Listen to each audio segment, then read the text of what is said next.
ညီကိုမောင်မကြီးနဲ့မိတ္တဟာယဖွဲ့ဖို့ဆိုတာပို့ပြီးတော့အခြေအနေဆိုးသွားနိုင်စရာအကြောင်းရှိတယ်ဒီလိုအဆိုးဆုံးအခြေအနေမှာဘုရားသခင်ကအကောင်းဆုံးသောနီးလန်းနေနဲ့ကျမတို့အတွက်သူပြုတ်ပြန်ပေးနေတဲ့အရာခတ်သိမ်းအတွက်ဘုရားရဲ့နာမတော်ကိုချီးမွမ်းတယ်အာမင်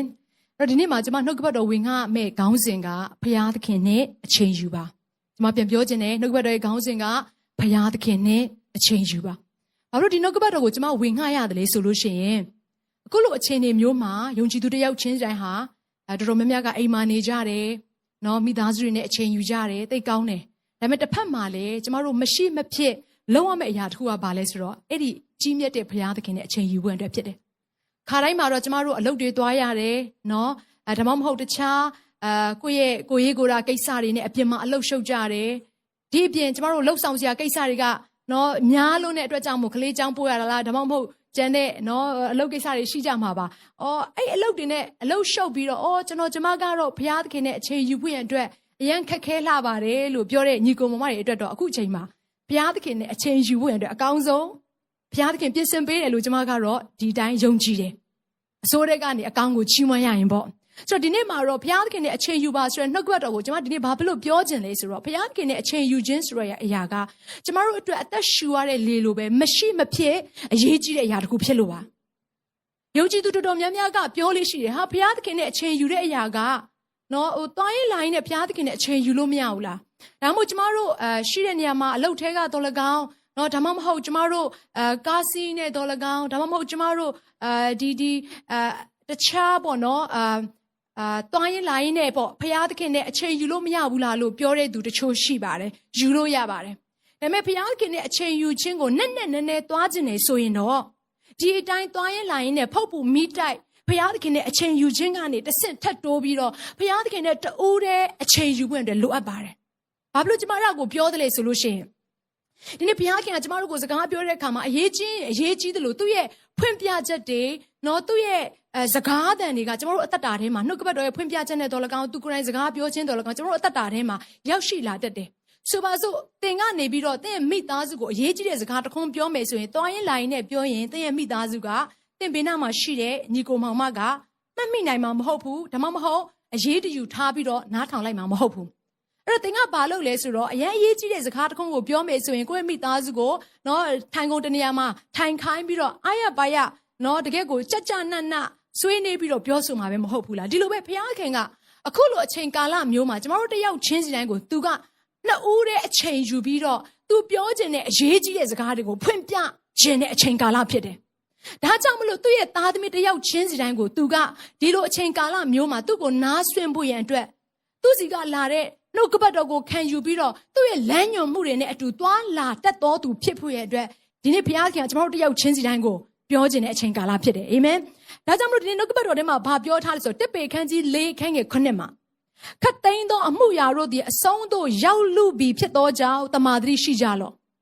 ကျမ်းစာကတော့ပြောနေပြီညွှန်ကြားနေပြီအေဖက်အခန်းကြီး9ငယ်16ကနေ18မှာလည်းထပ်ပြီးတော့ပြောထားပါသေးတယ်ယခုနေ့ရဲ့ကာလတို့သည်စိုးရုပ်သောကြောင့်ကာလအချိန်ကိုရွေးနှုတ်ကြလော့ဘာကိုပြောနေရလဲဆိုတော့အခုကျမတို့ဘေးပတ်ဝန်းကျင်မှာဖြစ်ပျက်နေတဲ့အရာတွေအားလုံးကိုကြည့်ပြီးတော့တမန်တရားပြောထားတဲ့အရာကဘယ်အရာကိုဆိုလိုသလဲဆိုတဲ့အရာကိုကျမတို့သိနိုင်တယ်ဒါကြောင့်နှုတ်ကပတ်တော်ကဘာပြောထားလဲဆိုတော့ဒီလိုမျိုးအချိန်ခက်ခဲတဲ့ကာလကိုရောက်တဲ့အခါမှာစိုးရုပ်တဲ့အချိန်ကာလကိုရောက်တဲ့အခါမှာဘုရားကဘာလုပ်ခိုင်းလဲဆိုတော့ဆုတောင်းခြင်းအလိုငါစောင့်နေကြလော့ဆုတောင်းခြင်းဆိုတာဘာကိုပြောရလဲဘုရားသခင်နဲ့ချိတ်ဆက်ခြင်းဘုရားသခင်နဲ့အချိန်ယူခြင်းဆုတောင်းခြင်းမှမဟုတ်ဘဲနဲ့နှုတ်ကပတ်တော်ဖတ်ခြင်းဟာလေဘုရားသခင်စကားတော်ကိုနားထောင်ခြင်းဘုရားသခင်နဲ့အချိန်ယူခြင်းဖြစ်တယ်ဒါနဲ့မကသေးဘဲနဲ့နော် worship ခြင်းတွေကိုဆိုပြီးတော့ချီးမွမ်းခြင်းခြင်းတွေကိုဆိုပြီးတော့ဘုရားသခင်နဲ့အချိန်ယူလို့လည်းရပါသေးတယ်အဲ့ဒီမှာဘုရားကဘာပြောလဲဆိုတော့ဒါကြောင့်မလို့အခုနေ့ရဲ့ကာလဟာဆိုးရုပ်တဲ့အတွက်ကြောင့်မလို့တဲ့ဘုရားသခင်ရဲ့အလိုတော်ဘယ်အရာဖြစ်တယ်လဲဆိုတော့ပိုင်းခြား၍သိနာလည်နိုင်ဖို့ရန်အတွက်ဝိညာဉ်တော်နဲ့ပြည့်စုံလျက်ရှိကြပါလို့အေဖက်အခန်းကြီး9ငယ်18မှာလည်းပြောထားပြန်တယ်ဒါကြောင့်မလို့ညီကောင်မောင်မများ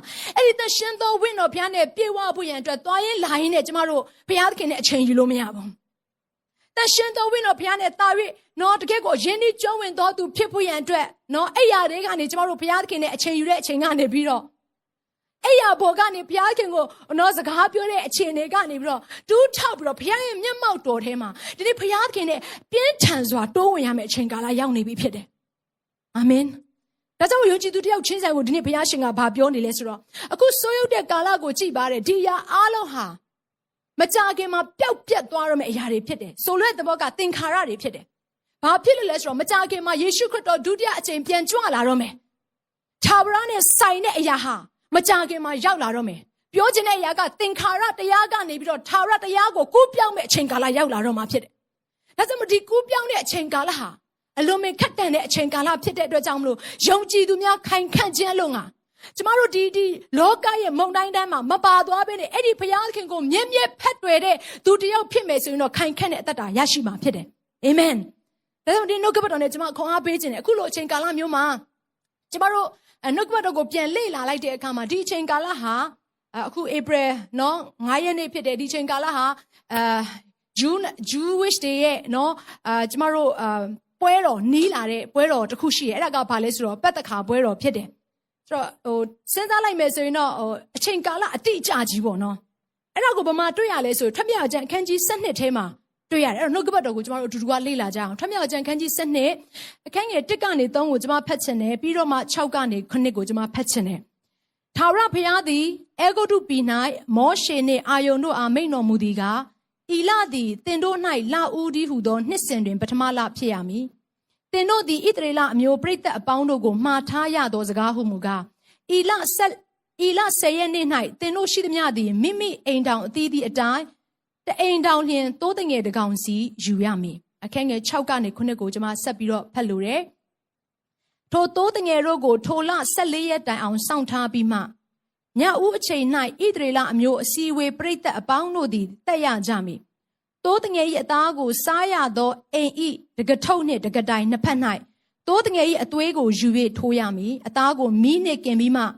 ထိုညခြင်းတွင်တဆေးမပါသောမုန့်ခါသောဟင်းသီးဟင်းရွက်နှင့်စားရကြမည်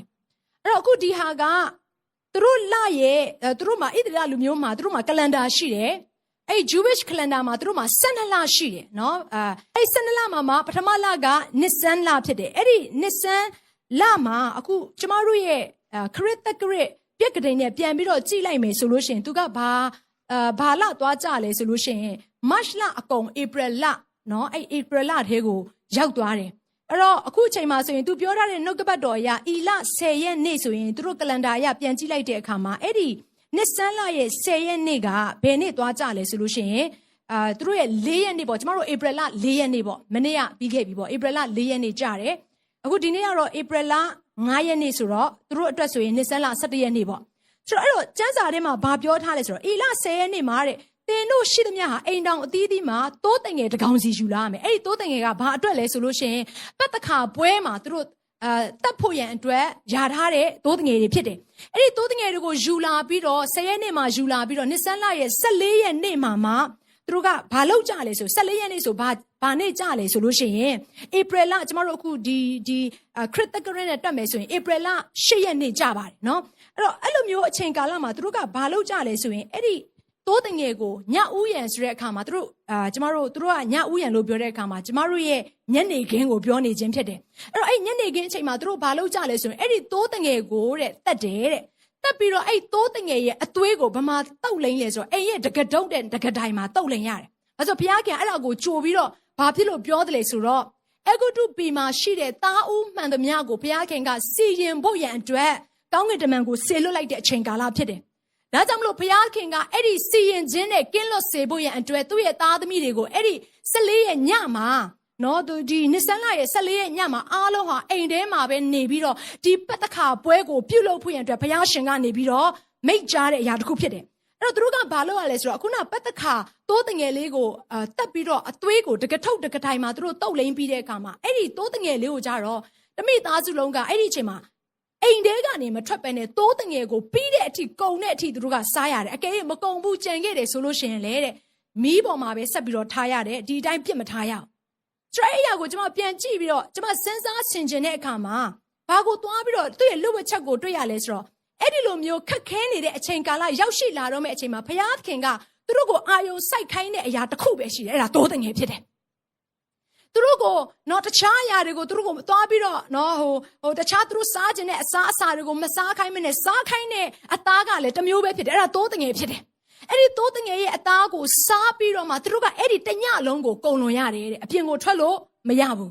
အပြင်ကိုထွက်တဲ့သူဟာသူ သူကပြောထားပြီးသားအဲ့ဒီတိုးတငယ်ရဲ့အသွေးတော်တုပ်လိမ့်ထားတဲ့အိမ်မှာမရှိဘဲနဲ့အပြင်ကိုထွက်တဲ့သူဟာဘုရားသခင်ရဲ့စီရင်ခြင်းထဲမှာပါသွားမယ်လို့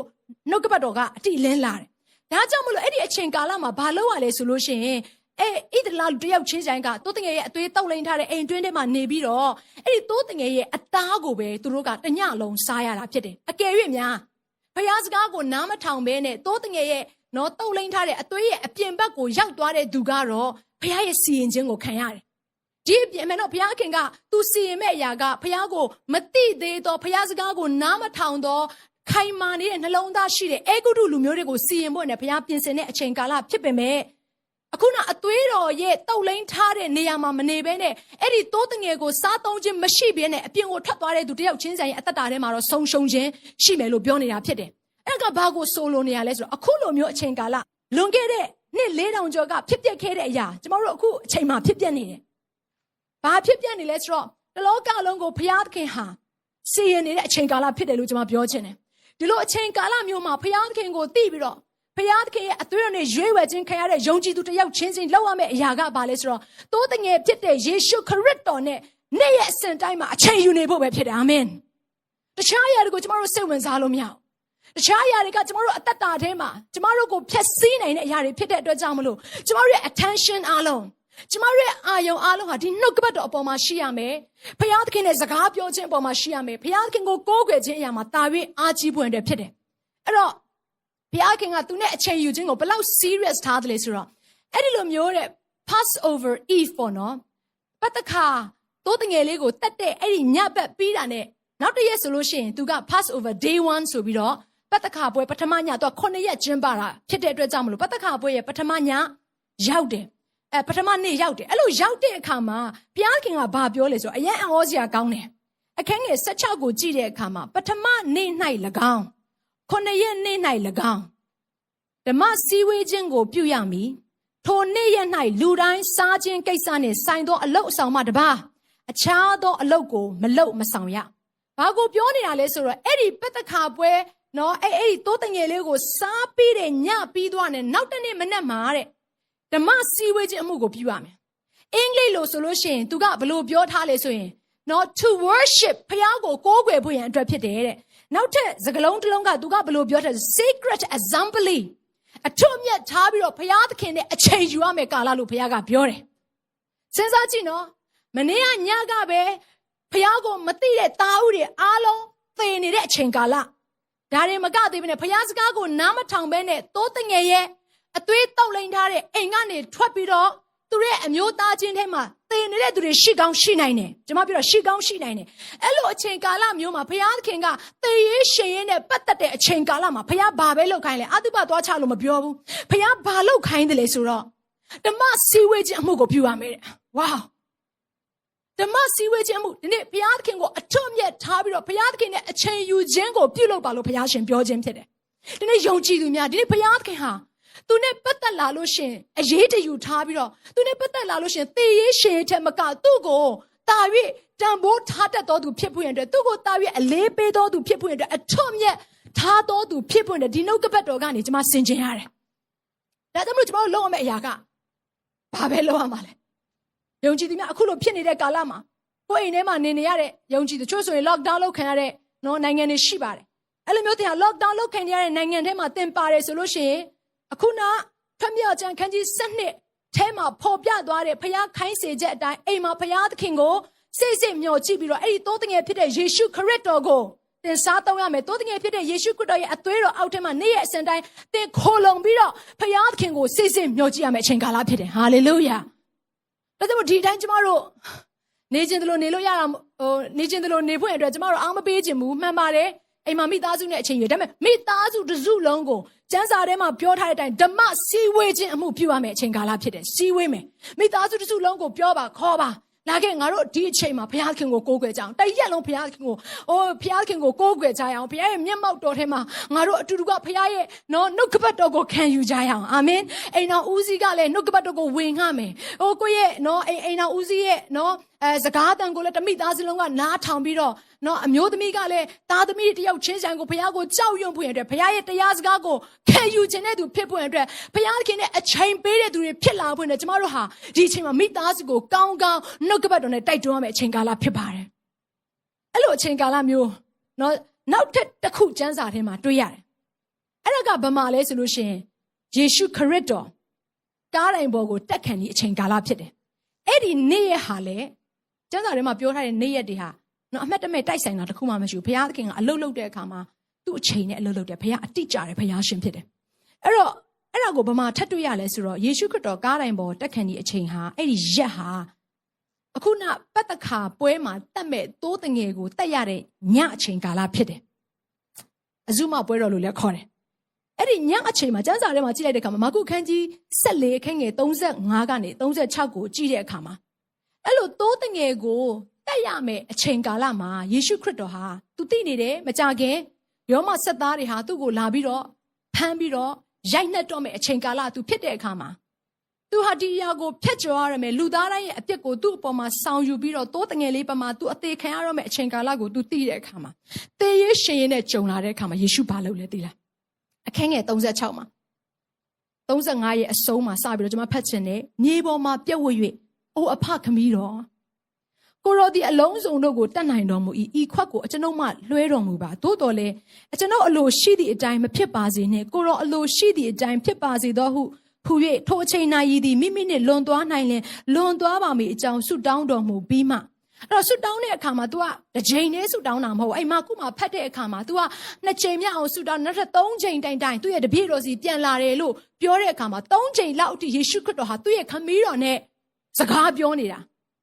ပြောချင်တဲ့အရာကဘာလဲဆိုတော့သေရရှင်ယေရှုခရစ်တော်ကြုံရတော့မယ့်အခါမှာယေရှုလှုပ်တဲ့အရာကသူ့ခမည်းတော်နဲ့အချိန်ယူခြင်းဖြစ်တယ်သူရဲ့တပည့်တော်တွေစီသူသွားပြီးတော့လေတပည့်တော်တွေငါမနှက်ဖြန်ကြလို့ရှိရင်တော့ဘာဖြစ်တော့မယ်အခုခဏနေတော့ငါကိုဖမ်းမဲ့သူတွေလာတော့မယ်ဘာညာဆိုပြီးတော့သူရဲ့ရင်ဖွင့်မနေဘူးသူရင်ဖွင့်တဲ့သူကဘာတူလဲဆိုတော့သူတိုင်ပင်ဖက်ပြုတ်နေတဲ့သူကဘာတူလဲဆိုတော့အကြီးမြတ်ဆုံးသောသူရဲ့ခမည်းတော်နဲ့သူတိုင်ပင်ဖက်ပြုတ်နေတာဖြစ်တယ်ကျွန်မပြောပြချင်တယ်ယုံကြည်သူများအဲ့လိုပြဿနာတွေအခြေအနေဆိုးရွားခြင်းတွေကိုမဖြေနိုင်တဲ့တကယ့်ကိုအခက်ခဲတွေကြုံလာပြီဆိုလို့ရှိရင်ကျမတို့လက်ရမယ့်အရာကလူထံကိုမဟုတ်ဘူးဘုရားထံကိုလှည့်ရမှာဖြစ်တယ်လူမတက်နိုင်တော့အမှုကိုဘုရားသခင်ပဲတက်နိုင်တယ်ဘာဖြစ်လို့ဆိုတော့တချို့အရာတွေအားလုံးကဘုရားသခင်ကကျမတို့အသက်တာထဲမှာရင့်ကျက်စေဖို့ရန်အတွက်ကျမတို့အတွက်ပြင်ဆင်ထားတဲ့အရာတွေဖြစ်တဲ့အတွက်ကြောင့်မလို့ပြင်ဆင်ထားတဲ့ကြံစီထားတဲ့ဘုရားသခင်နဲ့ပဲကျမတို့စကားပြောတတ်မယ်ဆိုရင်အသက်တာထဲမှာအမှားပြင်းနေစွာနဲ့ဒီနေ့ဘုရားသခင်ရဲ့နီလန်အတိုင်းလှုပ်ဆောင်နိုင်မှာဖြစ်တယ်အာမင်ဒါကြောင့်မလို့ယေရှုခရစ်တော်လုပ်ခဲ့တဲ့အရာကဘာလဲဆိုတော့အဲ့ဒီပတ္တခါအချိန်မှာ तू သေရရှင်နဲ့ तू ကြုံလာတဲ့အခါမှာ तू ခမည်းတော်ဘုရားနဲ့အချိန်ယူတယ်ခမည်းတော်ဘုရားသခင်ကိုစကားပြောတယ်ခမည်းတော်ဘုရားသခင်စီကခွန်အားပေးတဲ့အရာကို तू ခံယူတယ်ခမည်းတော်ဘုရားရဲ့အကြံစီကို तू နားထောင်တယ်အဲ့ဒီခမည်းတော်ဘုရားနဲ့ပဲ तू သွားလာတဲ့အခါမှာဘာဖြစ်လာလဲဆိုတော့အဲ့ဒီပတ္တခါအပွဲရဲ့တိုးတငယ်ဖြစ်တဲ့ယေရှုခရစ်တော်ဟာအဲ့ဒီသေခြင်းကိုအောင်မြင်ပြီးတော့တဲ့တခြားနားထောင်မှာသေခြင်းကိုအောင်မြင်ပြီးတော့အဲ့ဒီအောင်မြင်ခြင်းထဲကနေပြီးတော့သူ့အထဲထဲကနေအသင်းတော်ဆိုတာမွေးဖွားလာတယ်သူ့ရဲ့တတို့သမီးဆိုတာမွေးဖွားလာတယ်ဒီနေ့ယုံကြည်သူမျာ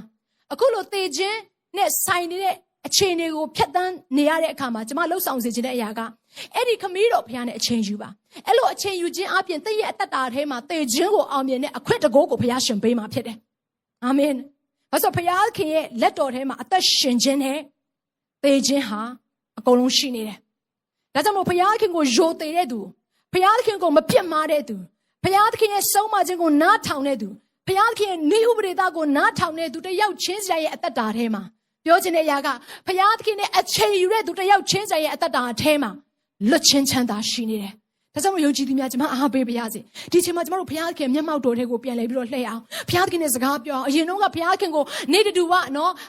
ဘုရားခင်ကိုအချိန်ယူတဲ့ပုံစံကနေပြီးတော့နည်းနည်းလေးတိုးပြီးတော့အချိန်ယူကြည့်ပါအောင်အရင်တော့က15မိနစ်လောက်ဘုရားခင်အရှိမဒူးထောက်ပြီးတော့ဘုရားကိုကိုးကွယ်တယ်ဘုရားခင်နဲ့အချိန်ယူတယ်ဆိုအခုမိနစ်30လောက်ဘုရားခင်ကိုနည်းနည်းလေးတိုးပြီးတော့အချိန်ယူကြည့်ပါအောင်အဲ့ဒီအထဲထဲကနေပြီးတော့ဘုရားခင်ကလူတို့ကြံစည်မမိတဲ့ညှိသက်ခြင်းကိုတင့်ကိုပေးမယ်လူတို့ကြံစည်မမိတဲ့ဉာဏ်ပညာကိုတင့်ကိုပေးမယ်ဟာလေလုယာဒါကြောင့်မို့ယုံကြည်သူတွေလောက်မဲ့အရာကဘာလဲဆိုတော့အဲ့ဒီဘုရားသခင်ရဲ့မျက်မှောက်တော်ထဲမှာဘုရားသခင်နဲ့အချိန်ယူဖို့ပဲဖြစ်တယ်အာမင်အဲ့တော့ဆက်ပြီးတော့ကြည့်တဲ့အခါမှာကျွန်မနှုတ်ကပတ်တော်ထဲမှာဒါကတော့အခုဒါပတ်သက်ခါပွဲနဲ့ဆိုင်တဲ့အချိန်ကာလမှာဘုရားသခင်ကိုအချိန်ယူတဲ့နီလန်းကိုပြောပြတာပါ ဘလောက်တိဘုရားခင်ကသူနဲ့အချိန်ယူခြင်းကိုသေရေးရှင်တမျှထပ်ပို့ပြီးတော့သူအလေးထားတယ်ဆိုတဲ့အရာကိုဒီမှာတွေ့ရတယ်လို့ပဲနောက်ထပ်နော်လူတစ်ယောက်ရှိတယ်ကျမ်းစာထဲမှာသူ့နာမည်ကယောရှုဟာဘုရားသခင်နဲ့ပတ်သက်လာရင်ဘုရားသခင်နဲ့အချိန်ပေးတဲ့အရာကကြောက်ခမန်းလိလိပဲဘာလို့ကျွန်မအဲ့ဒါကိုပြောလဲဆိုလို့ရှိရင်ခမရအကျမ်းခန်းကြီး33အခန်းငယ်17လောက်မှာကြည့်တဲ့အခါမှာယောရှုဟာတဲ့ဘုရားသခင်နဲ့အချိန်ယူတဲ့အခါမှာသူကဘသူထပ်ပို့ပြီးတော့အချိန်ယူတယ်ဆိုရင်မောရှေထက်တောင်ပို့ပြီးတော့ဘုရားသခင်နဲ့အချိန်ယူတယ်တဲ့ဘာဖြစ်လို့လဲဆိုတော့တဲ့တဲတော်ထဲမှာတဲ့မောရှေဟာဘုရားသခင်နဲ့စကားပြောဖို့တဲ့ဝင်သွားတဲ့အခါမှာတဲ့ယောရှုဟာလည်းမောရှေနဲ့အတူတူနော်ဘုရားသခင်နဲ့စကားပြောဖို့တဲ့အဲ့တဲတော်ထဲကိုလိုက်သွားတယ်ဖြစ်ချင်တော့အဲ့တဲတော်ထဲမှာရောက်တဲ့အခါမှာမောရှေကဘုရားသခင်နဲ့အကြီးအကျယ်စကားပြောပြီးတော့ပြီးသွားတဲ့အခါမှာတဲတော်တွေကထွက်သွားတယ်တဲ့သို့တော်လည်းတဲ့နှုံရဲ့သားယောရှုဟာတဲတော်တွေကနေမထွက်ဘဲနဲ့တခြားနောက်ထောင်မှာတဲတော်တွေကနေမထွက်ဘဲနဲ့ဘုရားသခင်ကိုကိုးကွယ်နေတယ်တဲ့ဘုရားသခင်နဲ့အချိန်ယူတယ်တဲ့အဲ့တော့ဘုရားသခင်ကဘာလုပ်လဲဆိုတော့အဲ့ဒီယောရှုကိုနောက်တဲ့ generation ကိုဥဆောင်ဖို့ရတဲ့ဘုရားခင်ကရွေးကောက်တယ်အဲ့လိုရွေးကောက်ခြင်းခံရတဲ့အဓိကအကြောင်းရင်းကကျွန်မယုံကြည်တယ်ယောရှုဟာသူ့ရဲ့ခေါင်းဆောင်ထက်ပိုပြီးတော့ဘုရားသခင်နဲ့အချိန်ယူခြင်းမှာပြင်းထန်တဲ့အတွက်ကြောင့်မလို့ဘုရားသခင်ကလူတွေအားလုံးကိုရှာလိုက်တဲ့အခါမှာသူရွေးချယ်ချီးမြှောက်လို့ရတဲ့သူတစ်ယောက်ပဲရှိတော့တယ်အဲ့ဒါဘာလို့လဲဆိုတော့ယောရှုဖြစ်တယ်ယောရှုဟာဘုရားသခင်နဲ့အချိန်ယူခြင်းမှာအားကြီးတဲ့အတွက်ကြောင့်မလို့အဲ့ဒီယောရှုကိုဘုရားသခင်ကချီးမြှောက်ပြီးတော့ရွေးကောက်ပြီးတော့ဘုရားခင်ကအသုံးပြုတယ်အဲ့တော့အသုံးပြုတဲ့အခါမှာနော်ဒီခါနန်ပြည်ကိုသွားဖို့နဲ့ဘုရားခင်ယောရှုကိုအသုံးပြုတဲ့အခါမှာအယံအဩစရာကောင်းတဲ့အရာတစ်ခုရှိတယ်ယောရှုဟာဘုရားအသုံးပြုခြင်းခံရတဲ့အခါမှာတိုက်ပွဲတွေထဲမှာဘုရားသခင်နဲ့ဘလို့အချိန်ယူတယ်လဲဆိုတဲ့အရာကိုဆက်ပြီးတော့ကျွန်တော်တို့လေ့လာဖို့ရန်အတွက်ဖြစ်တယ်ယောရှုမတ်စာအခန်းကြီး10ထဲမှာဖြစ်တယ်ယောရှုမတ်စာအခန်းကြီး10ထဲမှာကြည့်တဲ့အခါမှာကျွန်မဒီမှာအခန်းငယ်1ကိုကျွန်မဖတ်မယ်ပြီးလို့ရှိရင်အခန်းငယ်8ကနေပြီးတော့17အထိကိုကျွန်မဖတ်ချင်တယ်ယောရှုမတ်စာအခန်းကြီး10ထဲမှာဗာပြောထားလဲဆိုတော့ယောရှုသည်ယေရိခေါမြို့နှင့်မင်းကြီးကိုပြုတ်တဲ့သို့အာအိမြို့နှင့်မင်းကြီးကိုတိုက်ယူ၍ရှင်းရှင်းဖျက်ဆီးကြောင်းကို၎င်းဂိဗောင်မြို့သားတို့သည်ဣသရေလအမျိုးသားတို့နှင့်မိဿဟာယဖွဲ့၍အတူနေကြောင်းကို၎င်းယေရုရှလင်မင်းကြီးအဒေါနိဇေဒက်သည်ကြားသောအခါဆိုပြီးတော့ဒီမှာတွေ့ရတယ်အဲ့တော့အဲ့ဒါကဘာလဲဆိုတော့ယေရုရှလင်မင်းကြီးကဣသရေလလူမျိုးတွေကိုသူကမနစ်သက်တဲ့နော်မင်းကြီးဖြစ်တယ်ယသနာကဘာလဲဆိုတော့အဲ့မှာဂိဗောင်မြို့သားတွေကအားကြီးတဲ့မြို့သားဖြစ်ပေမဲ့သူတို့တွေဟာဣသရေလလူမျိုးတွေကိုမတိုက်ဘဲနဲ့ဣသရေလလူမျိုးတွေနဲ့တွားပြီးတော့မိဿဟာယဖွဲ့တဲ့အကြောင်းအရာကိုယေရုရှလင်မင်းကြီးကကြားတဲ့အခါမှာအယံဒေါသထွက်တယ်ဒေါသထွက်တော့သူကဘာလုပ်လဲဆိုတော့နော်သူတို့အမှနောက်ထပ်မင်းကြီး၄ပါးရှိတယ်အဲ့လူမျိုးတွေအားလုံးကအာမောရိလူမျိုးတွေဖြစ်တယ်နောက်ထပ်မင်းကြီး၄ပါးကိုတွားပြီးတော့သူကနော်ပြောပြီးတော့အားလုံးပေါင်းမင်းကြီး၅ပါးပေါင်းပြီးတော့အခုနဣသရေလလူမျိုးတွေနဲ့ဒီဂိဗောင်မြို့သားတွေကိုတိုက်ဖို့ရန်အတွက်ပြင်ဆင်တယ်အဲ့လိုပြင်ဆင်တဲ့အခါမှာအခန်းငယ်10ရောက်လာပြီထာဝရဘုရားကလည်းသူတို့ကိုမကြောက်နဲ့ယောရှုကိုဘုရားကစကားပြောတယ်။ဘာလို့ဆိုယောရှုကဘုရားသခင်နဲ့အမြဲတမ်းအချိန်ယူရတဲ့သူဖြစ်တာဟုတ်။ထာဝရဘုရားကလည်းသူတို့ကိုမကြောက်နဲ့သင်ဤလက်၌ငါအပ်မည်။သင်ရှေ့မှာလူတစ်စုံတစ်ယောက်မျှမခံမရက်နိုင်ရဟုယောရှုအားမိန့်တော်မူ၏။ယောရှုသည်ဂိလဂါလမြို့မှတညလုံးခြီသွား၍ရန်သူတို့ကိုအမတ်တမဲ့တိုက်သဖြင့်ထာဝရဘုရားသည်သူတို့ကိုဣသရေလအမျိုးသားရှေ့မှာရှုံးစေ၍ဂိဗောင်မြို့အနားမှကြီးစွာသောလောက်ကျန်ခြင်းအပြင်တက်၍ဘေသောရုံမြို့သို့တွားသောလမ်း၌လိုက်လျက်အဇေကာမြို့မက်တာမြို့တိုင်အောင်လောက်ကျန်တော်မူ၏ထိုသူတို့သည်ဣသရေလလူတို့ရှေ့မှပြေး၍ဘေသောရုံမြို့သို့ဆင်းသွားရတွင်ထာဝရဘုရားသည်မိုးကောင်းကင်မှကြီးစွာသောမိုးသည်ကိုအဇေကာမြို့တိုင်အောင်သူတို့အပေါ်၌ချတော်မူ၍သူတို့သည်ဣသရေလလူတို့၏ဓာကြောင့်သေသည်ထက်မိုးသည်ကြောင့်တာ၍သေကြ၏အဲ့ဒီအချိန်မှာဘုရားရှင်ကရန်သူတွေဟာသူတို့ကိုခြိတက်ပြီးတော့တိုက်ခိုက်ဖို့အတွက်ပြင်ဆင်တဲ့အခါမှာဘုရားရှင်ကယောရှုကိုစကားပြောတယ်ယောရှုမကြောက်နဲ့ဘုရားအားပေးတယ်ဒီလူတွေအားလုံးကိုဒီမင်းကြီး၅ပါးစလုံးကိုမင်းရဲ့လက်ထဲကိုငါအပ်မယ်ဒါနဲ့ယောရှုကလည်းဘုရားသခင်ရဲ့နှုတ်ကပတ်တော်အတိုင်းသူမှရဲရင်ချင်းအပြည့်နဲ့သူကချက်ချင်းပဲတညလုံးနော်ကျမ်းစာထဲမှာဘလို့မှတ်တမ်းတင်ထားလဲဆိုတော့တညလုံးယောရှုဟာတဲ့အဲ့ဒီလူတွေရှိတဲ့အရက်ကိုသူသွားတဲ့အချိန်မှာဟိုလဲရောက်ကောအဲ့မှာရှိတဲ့ရန်သူတွေကိုအမတ်တမဲ့ဝင်တိုက်တယ်ဆိုတဲ့သဘောကတညလုံးခရီးနှင်လာပေမဲ့ယောရှုဟာတစ်ချက်မှမနာပဲစစ်တိုက်တယ်ဒီຢာကအမှန်တော့ကြောက်စရာကောင်းတဲ့အခြေအနေဖြစ်တယ်လူကပင်ပန်းလာတဲ့အခါမှာနွမ်းရီလာတဲ့အခါမှာရန်သူကိုတိုက်ဖို့ဆိုတာကခက်ခဲတဲ့ကိစ္စတစ်ခုဖြစ်တယ်တိုးတော့ယောရှုကတစ်ချက်မှမနာပဲနဲ့တကယ်ပဲဘုရားသခင်ရဲ့စကားကိုနားထောင်ပြီးတော့ဘုရားသခင်ရဲ့နီလန်တိုင်းသူတိုက်တဲ့အခါမှာရန်သူတွေကိုစတင်ပြီးတော့အနိုင်ရလာတယ်အဲ့ဒီအချိန်မှာဘုရားခင်ကလည်းယောရှုနဲ့စစ်ကူတိုက်ပေးတယ်ဟယ်လို ဒီနေ့ဘုရားသခင်နဲ့အချိန်ယူပြီးတော့ဘုရားသခင်နဲ့တိုင်ပင်မဲ့ပြုပြီးတော့ဘုရားသခင်နီးလန်းကိုခံယူတဲ့သူရဲ့ဘက်မှာဘုရားသခင်အစဉ်မြဲပါလေးရှိတယ်ဘုရားသခင်ရက်တီလေးရှိတယ်ဘုရားသခင်တိုက်ပွဲဝင်လေးရှိတယ်အာမင်အဲ့ဒီအချိန်မှာဘုရားသခင်ကယောရှုနဲ့အတူပါပြီးတော့ဘာလို့လဲဆိုတော့ကောင်းကင်ကမိုးသီးတွေဟာကျလာတယ်တဲ့အဲ့ရန်သူတွေအားလုံးကိုဆက်ပြီးတော့နော်မိုးသီးရွာကျစေပြီးတော့ရန်သူတွေအားလုံးကိုဆုံးပါတယ်တဲ့အဲ့တော့အခုနယောရှုတိုက်ခိုက်နိုင်တဲ့အရာတက်အဲ့ဒီဘုရားသခင်ရဲ့နော်ဆုံးမခြင်းဒီမိုးသီးအပြင်ဆုံးမခြင်းရောက်လာတဲ့အခါမှာရန်သူတွေကပို့ပြီးတော့တေချေပျက်စီးကြတယ်တဲ့အဲ့ဒီလိုမျိုးရန်သူတွေတေချေပျက်စီးပေမဲ့ရန်သူအားလုံးမကုန်သေးဘူးစက်တိုက်ရအောင်မှာဒါနဲ့ယောရှုကဘာလုပ်လဲအဲ့ဒီစစ်ပွဲထဲမှာနော်သူရန်ပင်ပန်းနေမှာပဲဓာတ်တွေနော်ထိရတွေရှိမှာပေါ့နော်ဒါပေမဲ့အဲ့လိုရန်ပင်ပန်းပြီးတော့စစ်ပွဲအကြီးအကျယ်ဖြစ်နေတဲ့အချိန်ကာလလူတွေအကြီးအကျယ်သိနေတဲ့အချိန်ကာလမှာယောရှုဘာလုပ်လဲသိလားကျမ်းစာကဒီကျမရဲ့နော်အထဲထဲမှာပို့ပြီးတော့ဒီနေ့ဘုရားသခင်ကိုစာငတ်သွားစီတယ်အခန်းငယ်7မှာထို့သောအာမောရိလူတို့ကိုဣသရေလအမျိုးသားတို့၌အပ်တော်မူသောနေ့မှာယောရှုသည်ထာဝရဘုရားကိုဆုတောင်းပြီးလေဟာလေလုယာယောရှုဘာလုပ်လဲဆိုတော့အဲ့လောက်ထိစစ်ပွဲဖြစ်နေတဲ့အချိန်မှာဘုရားသခင်နဲ့အချိန်ယူတယ်ကျမတို့ယုံကြည်သူတယောက်ချင်းစီအခုစစ်ပွဲဖြစ်နေတဲ့ကာလမဟုတ်ပါဘူးကျမတို့အိမ်ထဲမှာနေလုံခြုံတဲ့အချိန်ကာလရှိနေပါသေးတယ်ဒါပေမဲ့အခုဒီမှာတော့စစ်ပွဲဖြစ်နေတဲ့အချိန်ကာလမှာတဲ့စစ်ပွဲထဲမှာသူ့ကိုယ်တိုင်နှစ်ဖူးကချွေချေမကြတဲ့အချိန်ကာလတိုင်းစစ်ပွဲဝင်နေတဲ့အချိန်မှာယောရှုလောက်တဲ့ရဟာဘုရားသခင်ကိုဆုတောင်းတယ်ဘုရားသခင်နဲ့စကားပြောသေးတယ်ဘုရားသခင်နဲ့အချိန်ယူသေးတယ်ဒီကျမတို့ရဲ့ခက်ခဲခြင်းတွေကျမတို့ရဲ့အလောက်ရှုပ်ခြင်းတွေကျမတို့မအားပါဘူးလို့ပြောတဲ့ຢာကဒီစစ်ပွဲလောက်မဆိုးသေးဘူးလို့တော့ကျမတို့ယုံကြည်တယ်ဆိုတော့ဒီအချိန်မှာယောရှုဘုရားခင်နဲ့အဲ့လိုအချိန်ယူပြီးတော့ဆုတောင်းတဲ့အခါမှာတဲ့ဘာဖြစ်လဲဆိုတော့နမိတ်လက္ခဏာဖြစ်တယ်ယောရှုဘာစကားစပြောလဲဆိုတော့အိုနေတင်ဒီဂိဗောင်မြို့၌၎င်းအိုလတင်ဒီအာရလုံကျိုင်း၌၎င်းငြိမ်ဝတ်စွာနေလို့ဣသရေလအမျိုးသားတို့ရှေ့တွင်မွတ်ဆိုသည့်အတိုင်းဣသရေလလူတို့သည်ရန်သူတို့အားအပြစ်ဒဏ်မပေးမိတိုင်အောင်နေသည်ငြိမ်ဝတ်စွာနေ၍လသည်ရက်လေ၏ Come onယောရှုဟာဘုရားသခင်နဲ့အချိန်ပေးတယ်ဘုရားသခင်နဲ့စကားပြောတယ်စစ်ပွဲတွေအားလုံးခဏချန်ထားအောင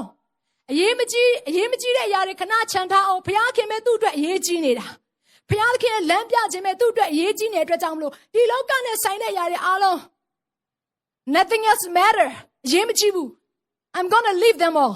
အဲ့ရအားလုံးကိုငါချန်ထားခဲ့မယ်သူဘသူ့ကိုပဲအချိန်ယူလဲဆိုတော့ဘုရားသခင်နဲ့အချိန်ယူပြီးတော့မှသူစတင်ရက်ပြီးတော့ဣသရေလလူမျိုးတွေကိုသူပြောတဲ့အရာကနော်ကြောက်စရာကြီးနော်နေနဲ့လကိုအမိန်ပေးတယ်တဲ့န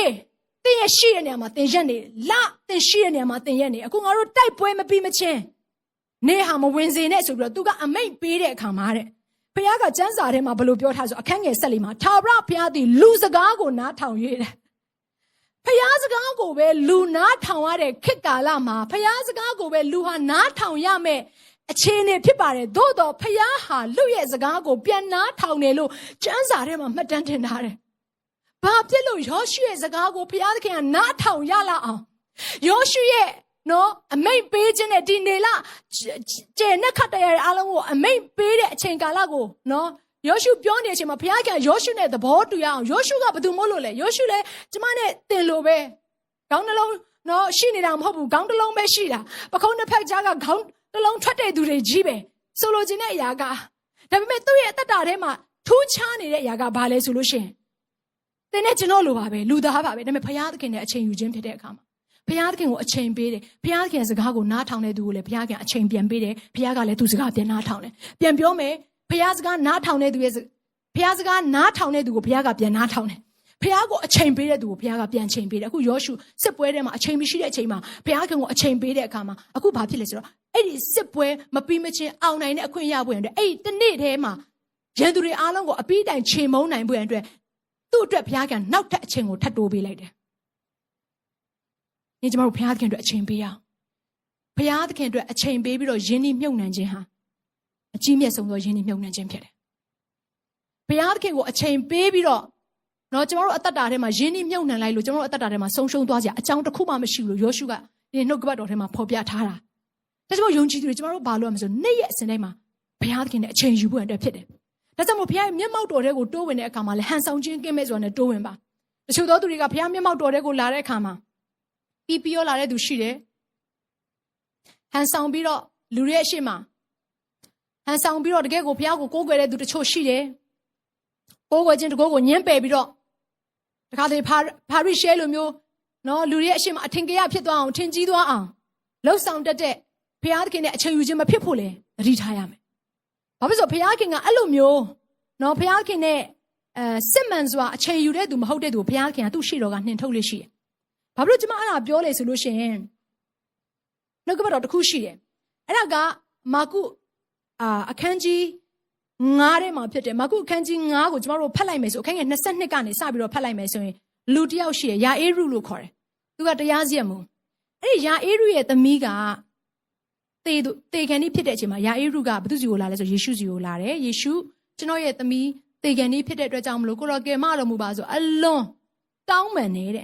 ယေရှုရှိမှအလွန်တောင်းပန်ပြီးတော့သူငိုကြွေးပြီးတော့တကယ့်ကိုယေရှုရှိမှသူ့သမီးကိုတော့ပြန်ကယ်တင်ဖို့နဲ့သူပြောတဲ့အခါမှာယေရှုကမကြောက်နဲ့မစိုးရိမ်နဲ့ဆိုပြီးတော့သူလာဖို့နဲ့ပြင်ဆင်တဲ့အချိန်မှာဖြစ်ချင်တော့ဂျားထဲမှာနောက်တစ်ဇလန်းတစ်ခုဝင်လာတယ်အဲ့ဒါကဘာလဲဆိုလို့ရှိရင်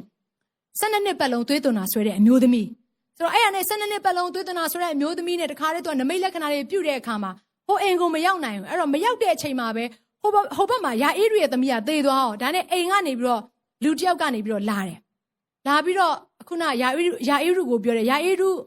အဲ့ဒီဆရာကိုမနှောက်ရှက်နဲ့တော့မင်းသမီးသေပြီလာပြန်ရအောင်ဆိုပြီးတော့ခေါ်တဲ့အခါမှာယေရှုကမဟုတ်ဘူးသူကအဲ့သမီးငယ်လေးကိုနော်ပြန်လဲပြီးတော့ရှင်ပြန်ထမြောက်ဖို့ရန်အတွက်ယေရှုကသွားနေတဲ့အတွက်ကြောင့်မလို့ယာအေရုကိုပြောတယ်ယာအေရုစိတ်မပြတ်နဲ့ငါလာပြီမင်းရဲ့အိမ်မှာနော်ငါအခုပဲလာပြီဆိုပြီးတော့ယေရှုကချက်ချင်းပဲအဲ့ဒီယာအေရုရဲ့အိမ်ကိုကြွသွားတယ်အဲ့လိုကြွသွားတဲ့အခါမှာတဲ့အိမ်ရှေ့မှာကျမ်းစာထဲမှာဘယ်လိုပြောထားဆိုအဲ့ယာအေရုရဲ့အိမ်ရှေ့မှာခန်းငယ်38မှာအုံအုံတဲတဲပြုတ်ကြသည်ကို၎င်းအလွန်ငိုကြွေးမိတန်းသောသူတို့ကို၎င်းမြင်တော်မူ၏တခါတည်းအဲ့ဒီ12နှစ်ကလေးလေးကနော်အမျိုးသမီးငယ်လေးကသေဆုံးသွားတဲ့အတွက်ကြောင့်မလို့ယူကျုံမရဖြစ်နေကြတဲ့အကုန်လုံးကဝုံတိုင်းကျဲပြီးတော့အော်ငိုပြီးတော့အတန်ပလန်တွေကအဲ့ဒီအိမ်ရှေ့မှာပြည့်နေနေတာမကဘဲနဲ့အိမ်ထဲမှာလည်းပြည့်နေနေတယ်လူတွေကအုံကြက်ခဲနေတာအဲ့ဒီအိမ်မှာအဲ့လိုဖြစ်တဲ့အခါမှာယေရှုကအထဲထဲကိုဝင်သွားအိမ်ထဲကိုဝင်သွားပြီးယေရှုကဘာပြောလဲဆိုတော့သူပြောတဲ့အရာကအတွင်းသို့ဝင်၍သင်တို့သည်အဘဲကြောင့်အုံအုံတဲတဲပြည့်၍ငိုကြွေးကြသည်။သူငယ်သေးသည်မဟုတ်အိပ်ပျော်သည်ဟုမိန့်တော်မူ၏။သူငယ်မသေးဘူး။ဒီအမျိုးသမီးငယ်လေးကအိပ်ပျော်နေတာပါလို့ပြောတဲ့အခါမှာတဲ့အခန်းငယ်40မှာထိုသူတို့သည်ပြည့်ရပြုကြ၏။အခုနအကြီးကျယ်ငိုပြီးတော့အုံအုံတဲတဲဖြစ်ပြီးတော့တခါတည်းမြင်အောင်ကြည့်ပါ။တကယ်ကိုယူကျုံမရဖြစ်နေတဲ့သူတွေကချက်ချင်းရေမောတယ်ဆိုတော့ကျင်းတည်တဲ့အရာကသူတို့ငိုခြင်းဟာစစ်မှန်တဲ့ငိုခြင်းမဟုတ်ဘူး။သူတို့အထဲထဲကနေပြီးတော့ထွက်ပေါ်လာတဲ့နော်တကယ်ကိုခံစားချက်တော်လည်းကောင်းသူတို့ထွက်ပေါ်လာတဲ့အမူအရာမျက်နှာအနေထားတွေအားလုံးကစစ်မှန်တဲ့အရာမဖြစ်ဘူးဆိုတဲ့အရာပေါ်လင်းတယ်။ဘာဖြစ်လို့ဆိုငိုတဲ့သူတယောက်ကချက်ချင်းရီဖို့ဆိုတာဖြစ်မှမဖြစ်နိုင်တာ။ဒီလောက်ထိအသေးအတန်ငိုကြွတဲ့သူတယောက်ကထရီတယ်ဆိုရင်တော့သူကတော့ကျင်းတည်တယ်ဟန်ဆောင်နေတာပဲဖြစ်ရမယ်။အဲ့လိုဟန်ဆောင်နေတဲ့သူတွေရှိနေတဲ့အရက်မှာယေရှုကဘာလုပ်လဲဆိုတော့သူကကျမ်းစာထဲမှာဘယ်လိုပြောထားလဲဆိုလို့ရှိရင်အဲ့မှာရှိတဲ့သူတွေအားလုံးကိုထိုးသူရှိသမျှတို့ကိုပြန်တော့ထွက်စေပြီးမှသူရဲ့ရှေးမောက်မှာဟန်ဆောင်တဲ့သူကိုဘုရားလက်မကန်ချက်ချင်းထွက်ခိုင်းတာထွက်ကြဒီရက်ကနေထွက်သွားကြ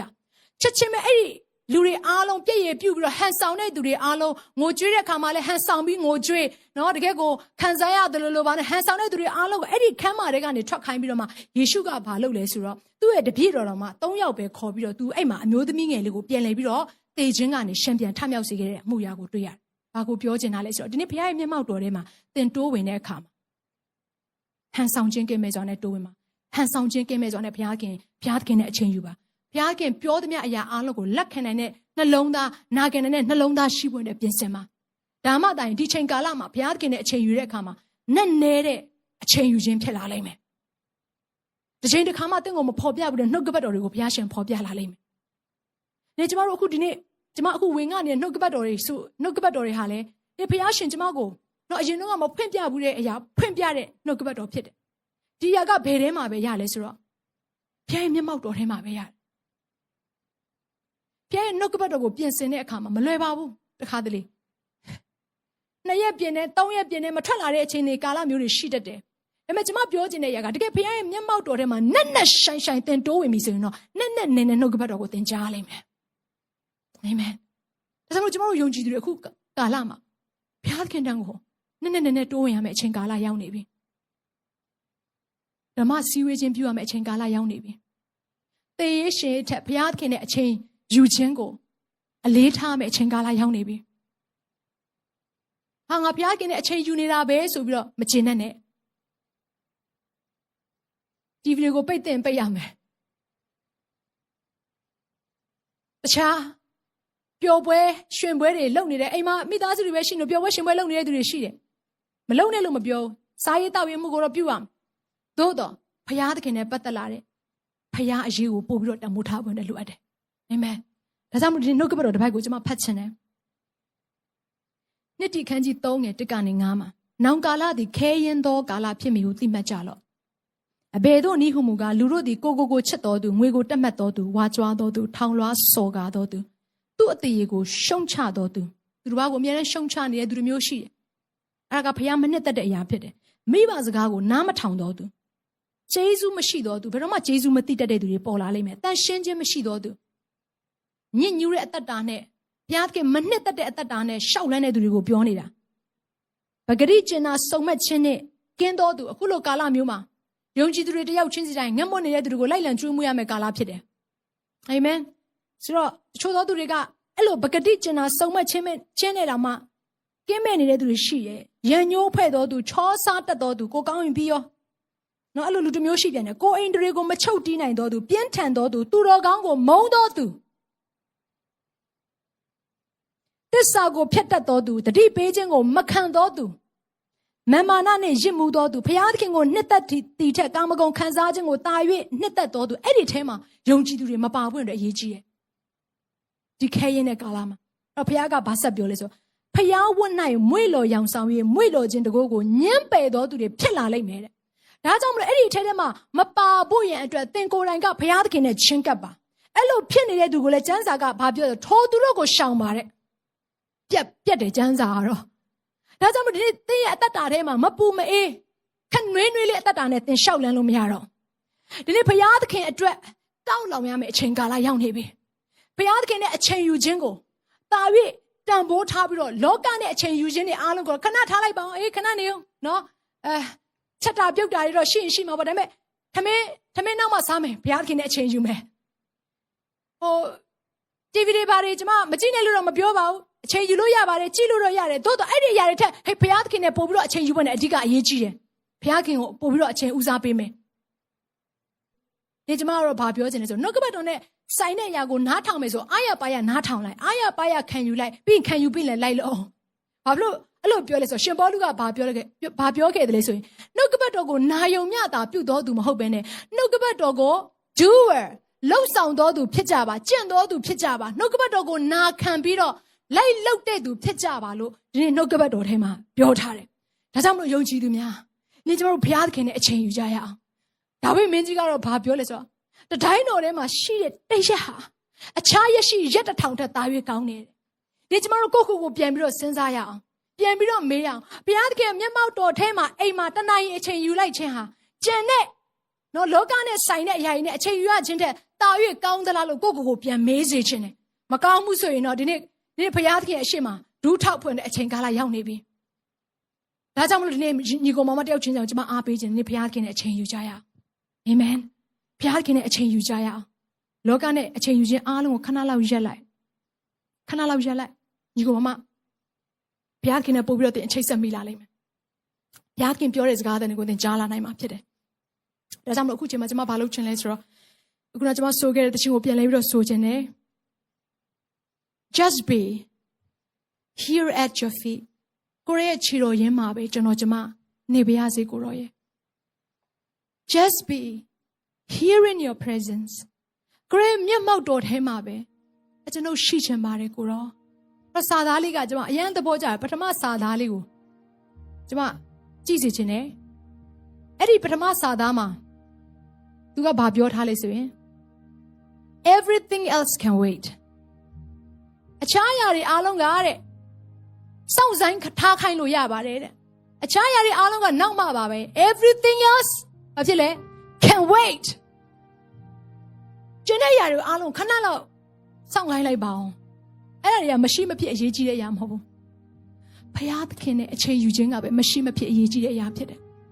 ဘုရားသခင်နဲ့အချိန်ယူခြင်းဆိုတာဘလောက်အရေးကြီးလဲဆိုရင်ကျွန်မဥပမာတစ်ခုပြောပြခြင်းအသက်ရှူသလိုပဲ